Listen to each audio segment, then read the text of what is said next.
je zapaljen lokal Bake Praseta, navodno bačen je molotovljev koktel, navodno zamjerio se nekim žestokim momcima. Da li ti imaš neke informacije u vezi tim slučajem?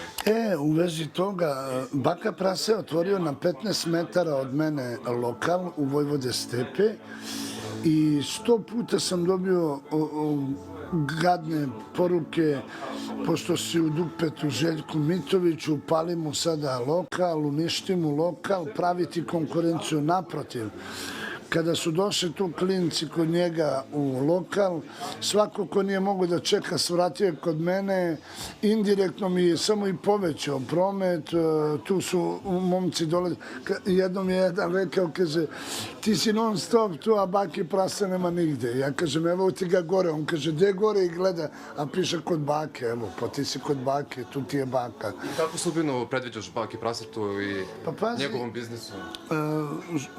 Oni pričaju da je taj lokal u stvari samo njegov logo, a da to je neko drugi uradio. Kako god, dečko je biznismen. Međutim, ona još sukob sa Željkom Mitovićem, meni to izgleda totalno neiskusno za čoveka koji je već ušao u biznis vode, da se kače sa drugim biznismenom koji je najverovatnije duplo ili duplo jače od njega i tu je saldo na kraju tog meča bez veze, mogu da nazovem bez veze.